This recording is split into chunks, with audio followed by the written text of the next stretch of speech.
We already know some of the exact values for our circle, and that's when we've got pi on 2, pi, and 3 pi on 2. But there is some more that we need to know and that we can work out quite easily. And we do that by using these two triangles. One is an equilateral triangle. It has all equal sides, and the second one is an isosceles, which has two sides the same. Now, with the equilateral triangle, we actually only use half of it. So when I look at half of that triangle, I know that this side here is 2, this side here is 1, and using Pythagoras' theorem, I can find out this side here. It is the hypotenuse squared minus the smaller side squared. So 4 minus 1, which equals the square root of 3. Now that angle there is 60, that one is 30. That's where I've got it from. And that's what I'm actually going to use. With my isosceles triangle, I know that two of the angles must be 45 degrees and a 90-degree angle. And therefore, using this side length here and Pythagoras again, I know that I can find the hypotenuse. So it is 1 squared plus 1 squared, which is the square root of 2. So I have all three sides on that triangle as well. Well, how do I use that? Okay, let's have a look at this first question here.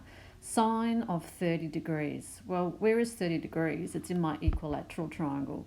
And we know that sine theta is equal to opposite over hypotenuse. So sine of 30 degrees, if I'm looking at my right angle triangle, the opposite to 30 there is 1, and the hypotenuse is 2. So sine of 30 degrees is equal to a half. Conversely, you can just remember these, but the triangles do help rather than having to memorize.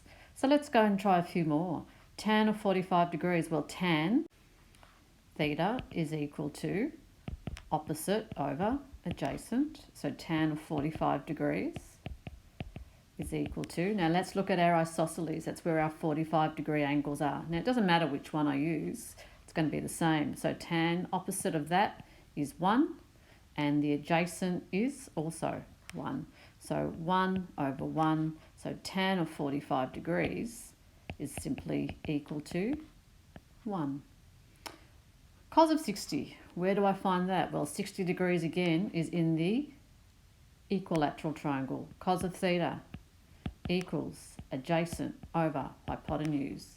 So cos of 60 degrees. Now going back to my original, my equilateral triangle, what is the adjacent there? Well, here's my 60 degrees. So the adjacent must be 1.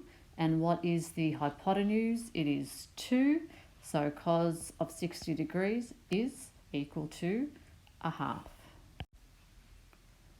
So all of these values in this exact value table, you can work out from using your triangles. But you do need to know them off by heart, and that's whether you just remember what your triangles look like and work them out from that, or memorize them completely, because if it was a tech-free exam, you would need to know these values. Now, what happens if the angle is bigger than 90 degrees? Let's have a look at this example here. It says write down the exact values of cos of 150 degrees. Now, we do need to remember 0, 90, or pi on 2, 180, or pi, 270 degrees. Okay, these are all degrees. Or 3 pi on 2, back to 360 and 2 pi. The other thing we need to remember is x or theta, pi minus x, pi plus x, 2 pi minus x, or theta, 180 minus theta, 180 degrees plus theta, or 360 degrees minus theta. So that's stuff that we've already learnt. We need to be able to use that over here. So how do we use it over here? Well, the first thing that you want to do is determine what quadrant your angle is in. So 150 degrees. What quadrant is 150 in? Hopefully you'll tell me that it is in the second quadrant. All right. Now what we're trying to do here is get an equivalent angle for 150. So I'm going to write that as cos of. Now in this particular quadrant, it's, because I'm in degrees, it's 180 minus theta. So 180 minus what is the same as 150? And the answer is 30 degrees. So 180 minus 30 is 150. That's the equivalent statement there that I have to write. My next thing is, now I'm going to, because I've got my angle in the first quadrant, it is cos of 30. But I do need to take note of the fact of what quadrant I'm in. And in the second quadrant, we know that sine is the only positive. So cos would be negative. And therefore, negative cos of 30 is negative root 3 on 2. All right, let's make it a little bit more challenging. What about if it was sine of 690 degrees?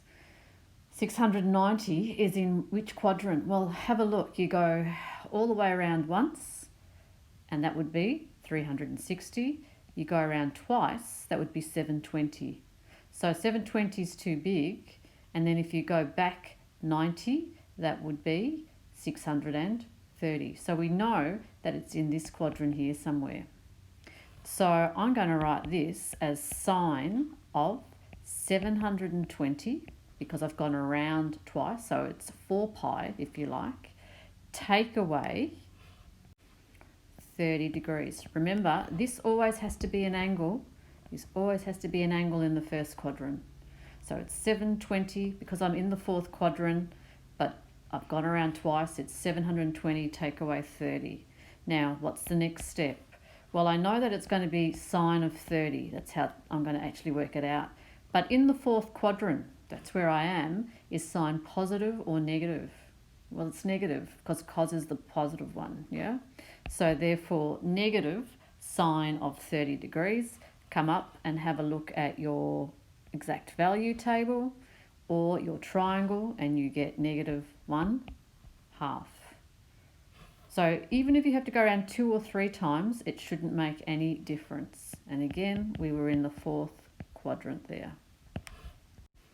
These ones are in radian, but they're done exactly the same way. So remember our table that we were looking at previously, and our first thing to do is to write an equivalent statement. So 5 pi on 4, what quadrant am I in?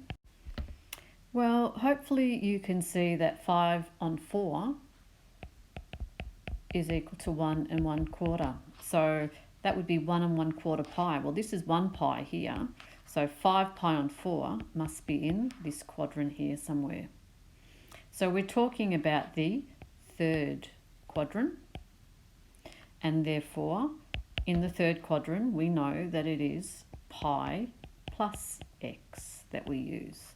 So here, it's going to be cos of pi plus what?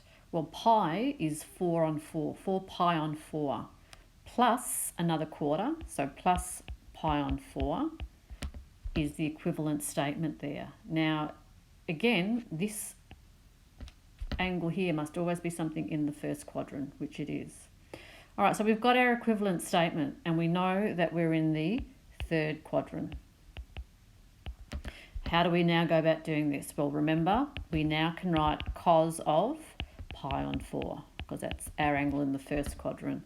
But we do have to take into consideration the quadrant that we are in, and given that we are in the third quadrant there, and we know that cos is, all sing the chorus, should be negative in that quadrant, so it's negative cos of pi on 4. And again, looking at your exact values table, we get negative 1 on root 2, and that is our exact value. Putting a decimal answer there would not be good enough. All right, the last one, sine of 11 pi on 6. What quadrant am I in? Well, 12 pi on 6 is the same thing as 2 pi, isn't it? And so 11 pi on 6 must be in the fourth quadrant.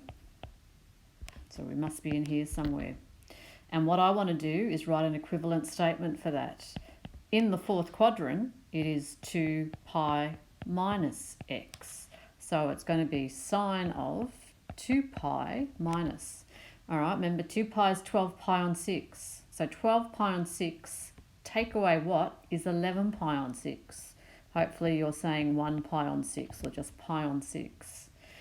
And now we know, once we've got that equivalent statement, we can just write it with the angle in the first quadrant.